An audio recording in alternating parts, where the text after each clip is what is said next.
Okay, students, today we'll do the last topic according to a syllabus, which is called electrical properties of solids.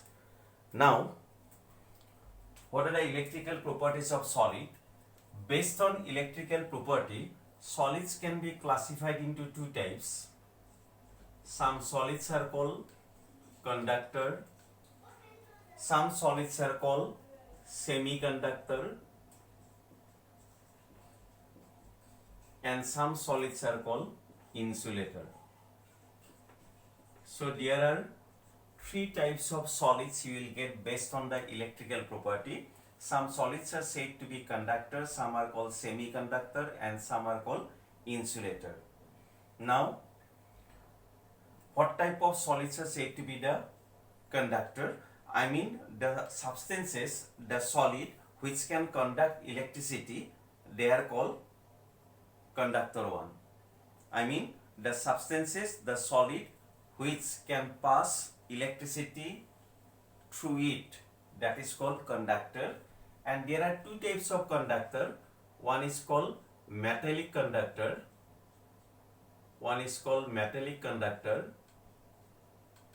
and another is called electrolytic conductor.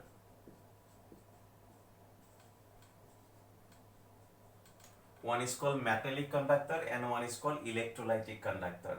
Metallic conductor conduct electricity due to movement of electrons, and electrolytic conductor conduct electricity due to movement of ions. If you consider one iron rod, and if you apply electricity through the iron rod, the electricity is passed, and that electricity is passed due to the movement of electrons inside the iron rod, and that type of conductor is called metallic conductor. And another conductor is called electrolytic conductor. Suppose there is a solution, and in this solution contains some Na plus ion, suppose Cl minus ion, some cations and anions are present. If you pass electricity through this solution, then it can pass electricity through the solution due to this movement of ions. This sodium ion, chloride ion will move, and due to this movement of ions, it becomes good conductor, and this type of conductor are called electrolytic conductor. So there are two types of conductors. Some conductors are called metallic conductor and some conductors are called electrolytic conductor. Metallic conductor conduct electricity due to movement of electron, and electrolytic conductor conduct electricity due to movement of ions. And in case of electrolytic conductor, when you dissolve sodium chloride in water, it undergo decomposition. I mean electrolytic conductor conduct electricity with decomposition of the electrolyte. But in case of metallic conductor, it conduct electricity without undergoing any decomposition. And these two are the main point of differences between metallic conductor and electrolytic conductor. Now, what is semiconductor? Semiconductor means the solid whose conductivity lies in between the conductor and insulator, then it is called semiconductor. I mean the solid whose conductivity lies in the range in between conductor and insulator, that type of conductor are called semiconductor. And in semiconductor, the conductivity range is in between 10 to the power minus 6 to 10 to the power minus 4 ohm inverse centimeter inverse. This type of conductivity you will get for semiconductor. And in case of insulator, as you know, insulator means the solid which do not conduct electricity through it. That type of substances are called insulator. But although they do not conduct electricity, but you will get little bit of conductivity inside insulator. And in case of insulator, the conductivity range will lie in the range 10 to the power minus 20 to 10 to the power minus 10 ohm inverse centimeter inverse. So you will get little bit of conductivity for insulator. Now, what is the effect of temperature? on conductivity. On conductivity. Now, if you apply temperature, if you increase temperature, what about the conductivity? Conductivity will increase or decrease. As you have got conductor two types, one is called metallic conductor and one is called electrolytic conductor. In case of metallic conductor, if you increase the temperature, the conductivity of metallic conductor going on decreasing. The conductivity of metallic conductor is inversely proportional to temperature. Why? Because metallic conductor conduct electricity due to movement of electrons. When you apply temperature, the movement of electron increases. But although the movement of electron increases, the metal ions present inside the metal crystal, the metal ions also get vibrating due to increase in temperature. And due to this vibration of metal ions, the mobility of the electron going on decreasing. Actually, in case of metallic conductor, this is one metal ion and this is the electron. Again, this is metal ion, this is electron. This type of arrangement you will get in the metallic conductor, in metallic solid. For example, sodium, when it releases one electron, it produces Na plus and one electron. After releasing the electron, this Na plus ion will be this one and the removing electron is this one. This type of arrangement you will get inside the metallic crystal. When you apply temperature, after applying temperature, yes, the movement of electron increases. But when you apply temperature, this metal ion, they also undergo vibration. And due to vibration of this metal ion, the mobility of the electron going on decreasing. And that is why the conductivity of metallic conductor decreases with temperature. But in case of electrolytic conductor, as you know, electrolytic conductor means it contains some ions inside the solution. Suppose Na plus and Cl minus ions are present. In this type of case, when you apply temperature, after applying temperature, the movement of the ions increases. That is why conductivity of electrolytic conductor increases with temperature. So this is the point of difference between metallic conductor and electrolytic conductor. When you increase the temperature, conductivity of metallic conductor decreases, and when you increase the temperature, conductivity of electrolytic conductor increases. Here, mobility of the electron decreases due to this vibration of the metal ion, and that's why conductivity decreases. In case of electrolytic conductor, mobility of the ions increases, that's why conductivity increases. So this is about the effect of temperature on conductivity. Now,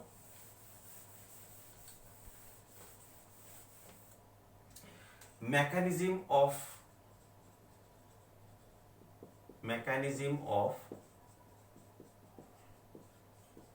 electrolytic conduction.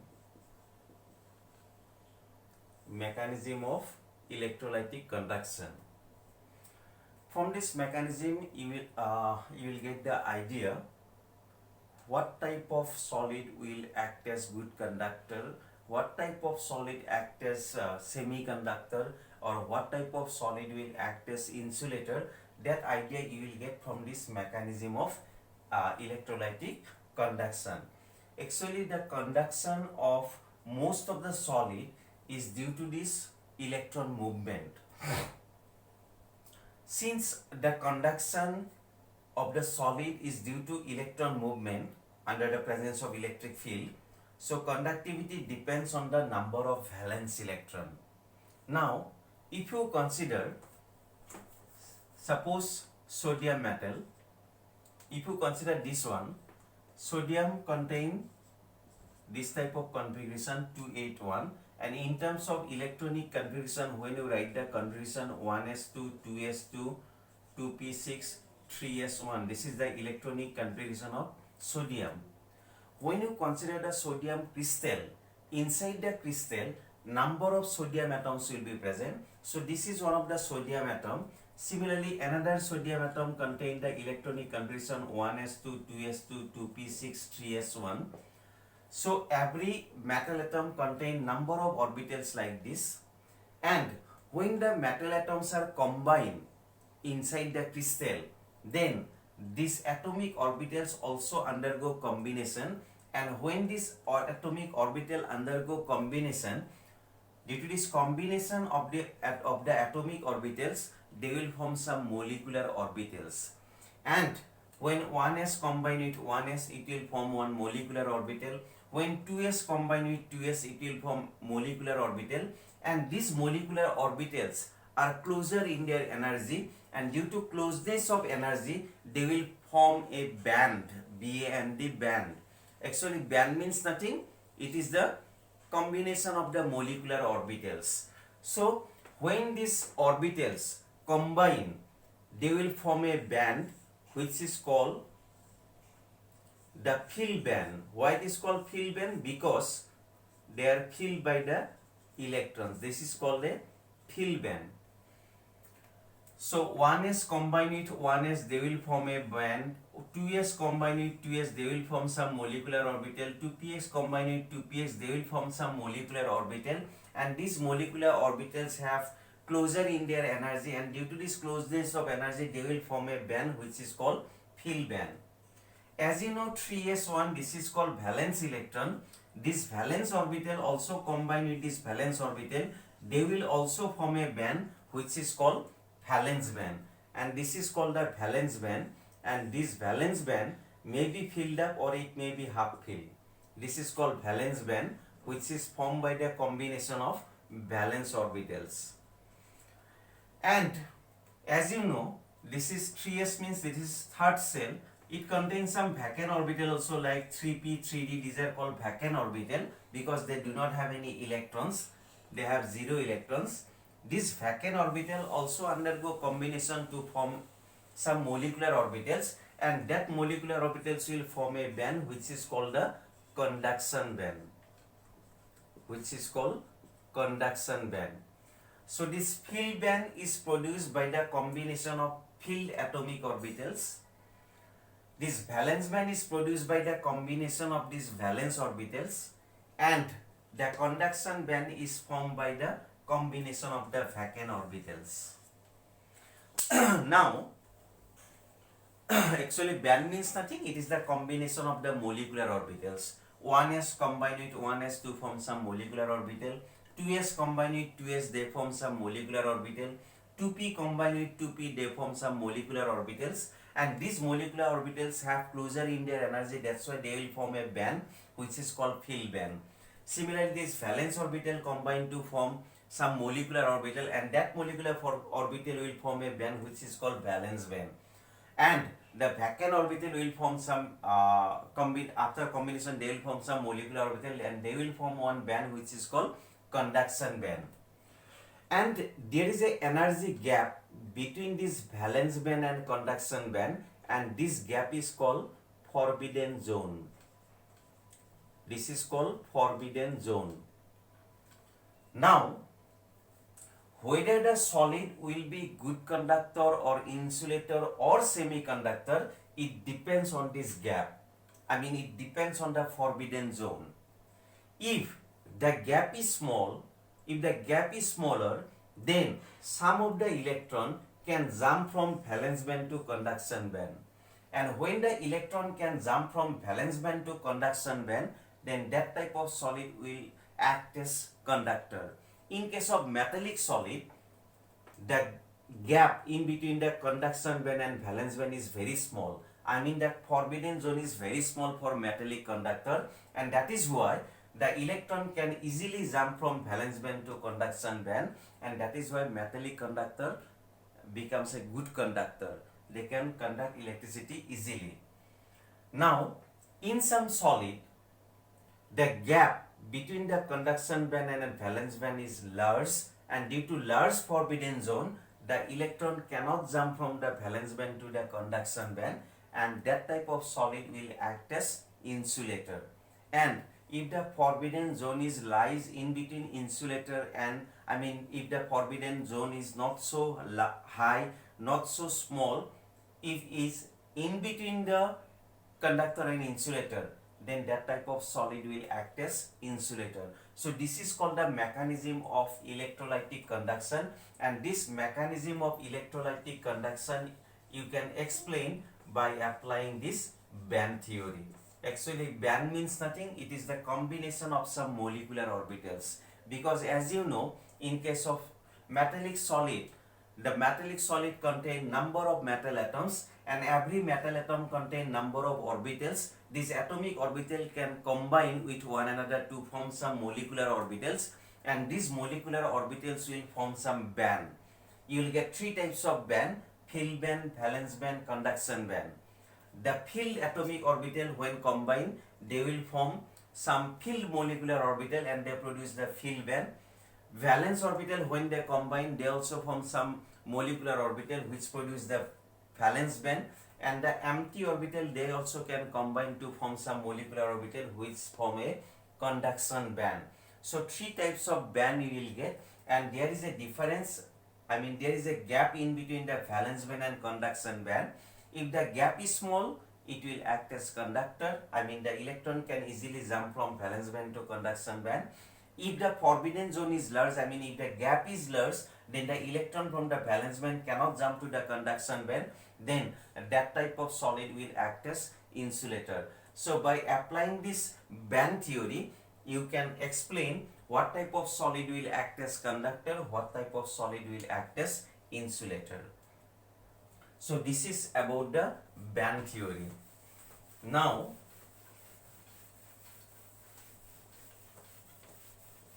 we'll do the band theory already we have done. Now we'll do conduction of electricity in semiconductor. Conduction of electricity in semiconductor. Now we'll study about semiconductor. Semiconductor means, as you have know, if the conductivity lies in between the conductor and insulator, then that type of conductivity is said to be the semiconductor. That type of substance is said to be the semiconductor. And there are two types of semiconductor. One is called intrinsic semiconductor, and one is called extrinsic semiconductor. There are two types of semiconductor. One is called intrinsic semiconductor and one is called extrinsic semiconductor. Now first time we will explain about the intrinsic semiconductor. You know, silicon, its atomic number is 14 and its electronic configuration is 284. It contains 4 valence electron like this.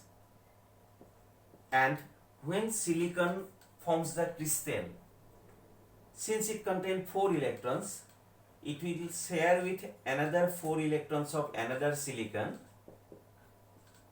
and it will form a network structure like this. Every silicon is bonded with another 4 silicon like this, and you will get a network structure in this way. Every silicon is bonded with another 4 silicon in this way. This is called the network structure of silicon. And since silicon contains 4 electrons in the valence shell and all the 4 electrons are involved in bonding, that is why there is no free electron in silicon crystal. And due to this reason, silicon is bad conductor of electricity. Yes, it will become good conductor if some free electrons are present inside silicon, then it becomes good conductor. Since all the valence electrons are involved in bonding, that is why pure silicon is always bad conductor of electricity. But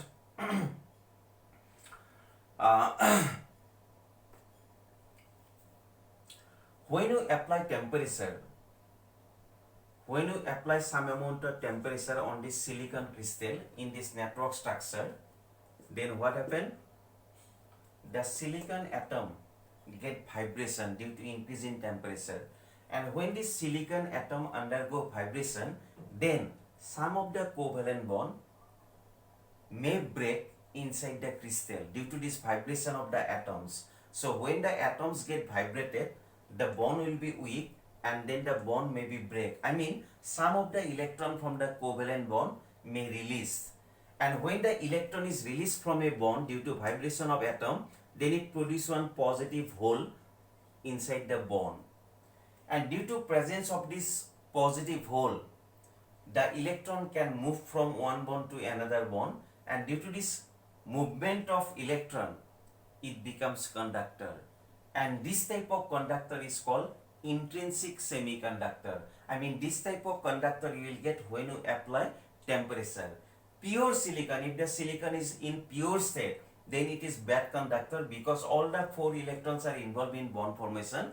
But in this pure silicon, when you apply temperature, then vibration of the silicon atom takes place. Due to vibration of the silicon atom, the bond become weak, and some of the electron from bond can jump from ground state to excited state. Then if the electron is jumped from the bond, I mean if the electron is removed from the bond, then it produces one positive hole, and due to presence of this positive hole, one electron can come from another bond to this positive hole. It will form the bond. Again here you will get the positive hole. I mean electron can move inside the crystal, and due to this movement of electron, it becomes good conductor. Pure silicon is bad conductor, but after applying temperature, it becomes conductor, and this type of conductivity is called, this type of conductor is called intrinsic semiconductor.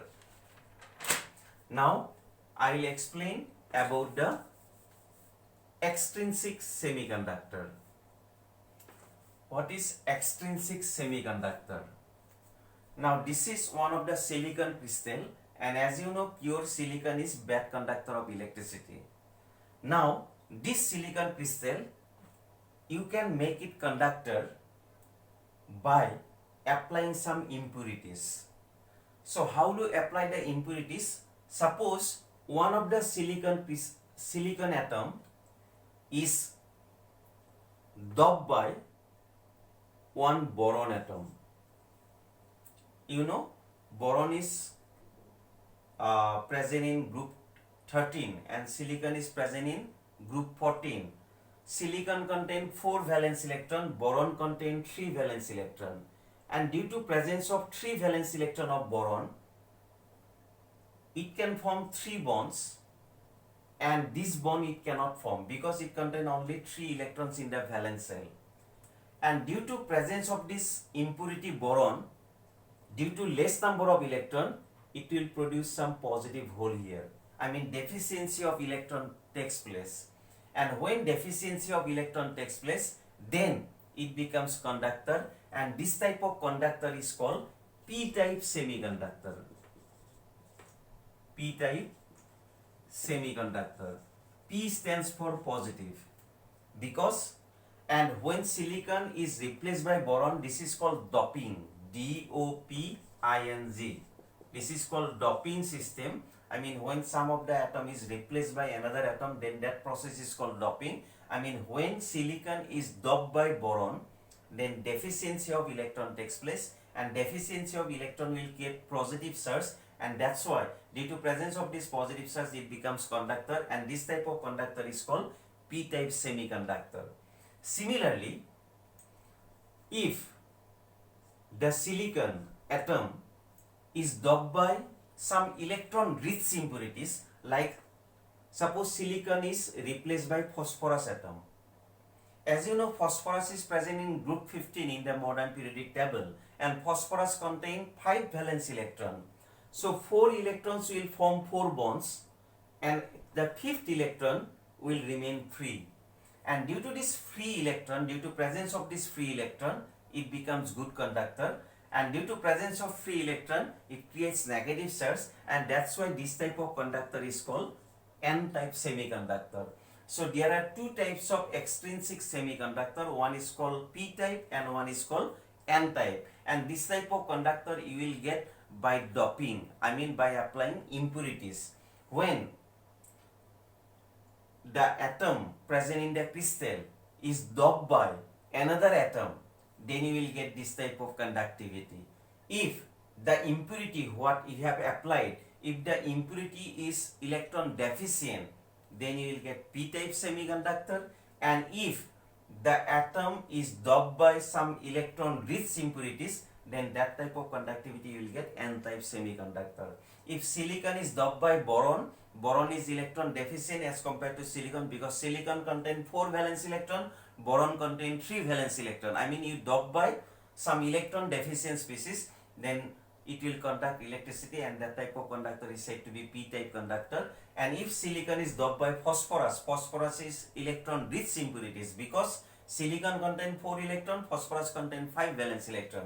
So if you dope by some electron rich impurities, then some extra electron you will get, and due to presence of this extra electron, it becomes a conductor, and this type of conductor is called n-type semiconductor. N stands for negative. Due to presence of free electron, you will get a negative charge, that's why it is called n-type. And when electron deficient impurity is applied, then you will get p-type semiconductor. P stands for positive. So this is about the conductor.